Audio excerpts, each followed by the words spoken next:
Salam sejahtera Malaysia, denyut nadi suara rakyat bergema di channel ini. Wow, rupanya Daim Zainuddin ada potensi untuk kehilangan kekayaan dia sebanyak 2.7 bilion atau 2.6 atau 2.5 bilion ringgit Malaysia. Dia boleh kehilangan kekayaan dia sebanyak 2 bilion ringgit Malaysia. Mengapa?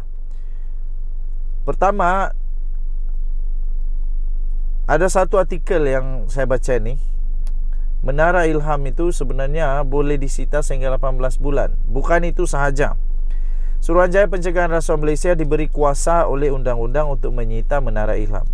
Bangunan pencakar langit setinggi 274 meter milik Daim Zainuddin dan keluarganya.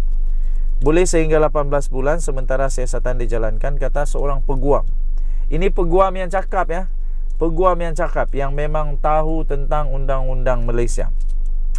Peguam itu bernama Fahmi Abdul Moin, berkata, walaupun tiada sesiapa yang didakwa mengikut mana-mana undang-undang kanun, pihak pendakwaan boleh memohon kepada hakim Mahkamah Session mengikut Seksyen 41 Akta SPRM supaya harta itu dilucut hak. What? Wow, dilucut hak. Kalau dilucut hak, habislah Daim Zainuddin. Kalau dilucut hak ni maksudnya diambil, disita, diambil betul-betul. Kalau betul-betul dilucut hak, tahu tak berapa rugi Daim Zainuddin? Menara Ilham itu harga dia lebih kurang dalam 500 juta dolar. Kira-kira 2.6 bilion. Nah, di sanalah dengan sekelip mata Daim Zainuddin kehilangan 2 bilion. Hakim kemudiannya akan mengeluarkan warta untuk memanggil mana-mana pihak ketiga yang mempunyai kepentingan untuk hadir ke mahkamah untuk menunjukkan mengapa harta itu tidak patut dilucut hak, kata bekas timbalan pendakwa raya Bank Negara Malaysia itu. Nah, maksudnya memang betul SPRM boleh bertindak untuk mengambil kekayaan Daim Zainuddin ini. Habislah, kena karma kot, 2 bilion. Huiyo. Fahmi ditanya, tempoh agensi penyiasat boleh membekukan aset alih dan tak alih sementara siasatan bahawa akta tersebut dijalankan. Beliau berkata akta SPRM lebih drakonian berbanding Akta Pencegahan Pengumpulan Wang Haram, Pencegahan Pembiayaan Keganasan dan Hasil daripada Aktiviti Haram 2001 atau AMLA, apabila melibatkan rampasan harta tanpa pendakwaan.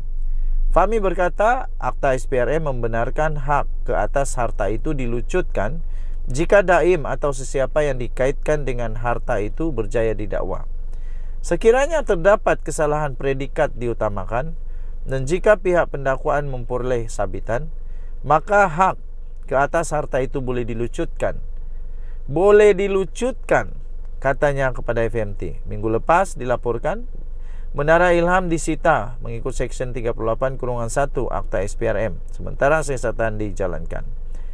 Menurut timbalan pendakwa raya SPRM Ahmad Akram Garib, Ketua Pengarah Tanah dan Galian di Kuala Lumpur telah diarah menyita harta itu dengan notis bertarikh 18 Disember.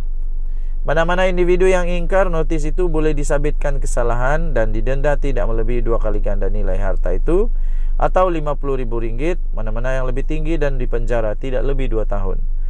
Ketua Pesuruhjaya SPRM Azam Baki mendedahkan bahawa pihaknya sedang menyiasat Daim yang juga bekas Menteri Kewangan atas dakwaan rasuah dan pengubahan wang haram susulan penyitaan bangunan pencakar langit 60 tingkat itu.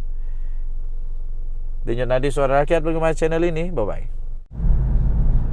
Salam sejahtera Malaysia. Denyut nadi suara rakyat bergema di channel ini. Ramai orang bertanya kepada saya, berkenaan dengan Menara Ilham. Minta maaf kalau saya ada pernah sebut Ilham Center sebab tersasul sebenarnya. Sebenarnya yang disita itu bukan Ilham Center, itu Menara Ilham.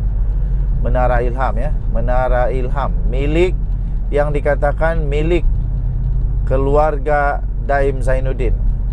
Yang dikatakan milik keluarga Daim Zainuddin.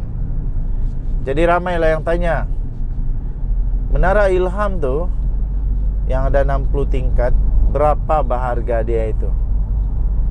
Berapa berharga dia?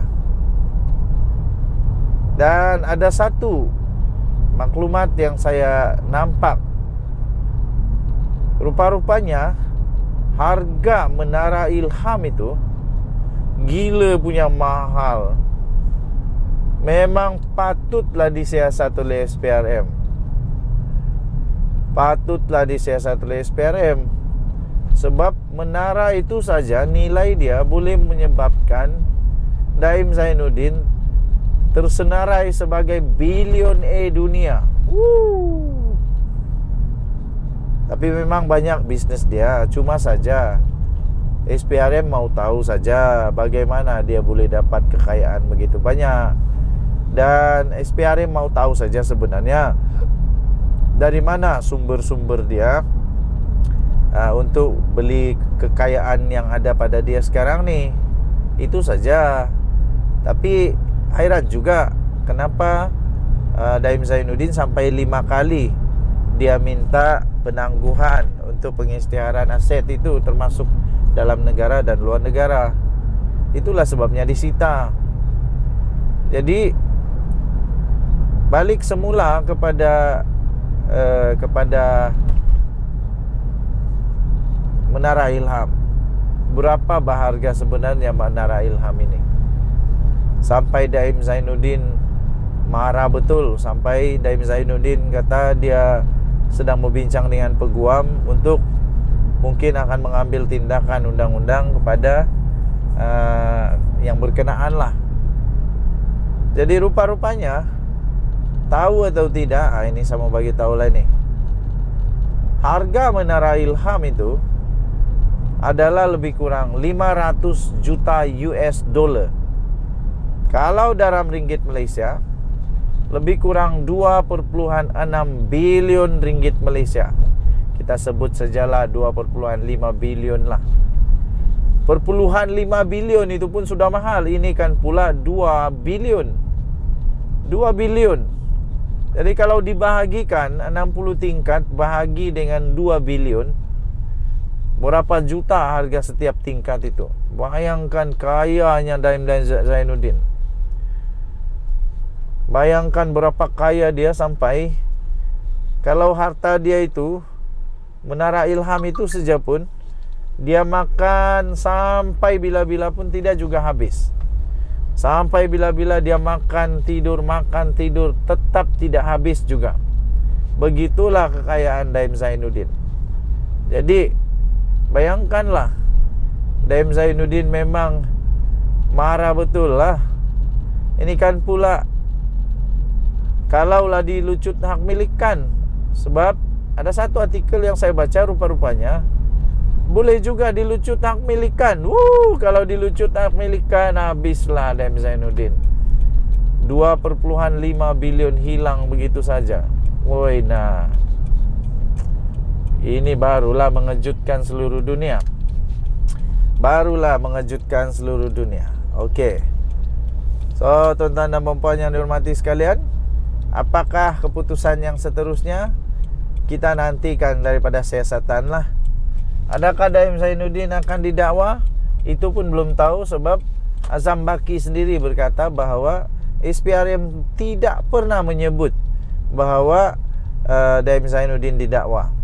Malah Azam Baki sendiri menjamin bahawa seluruh rakyat Malaysia ini dijaga dia punya hak sebagai rakyat Malaysia. Antara hak kita ialah kita sama di sisi undang-undang, dan tidak ada seorang pun yang dianggap bersalah sehinggalah dibuktikan bersalah. Dengan Nadi Suara Rakyat bergema di channel ini. Jangan lupa tekan butang subscribe, like dan share. Malaysia kita punya. Cintai Malaysia aku, kita jaga kita. Bye-bye.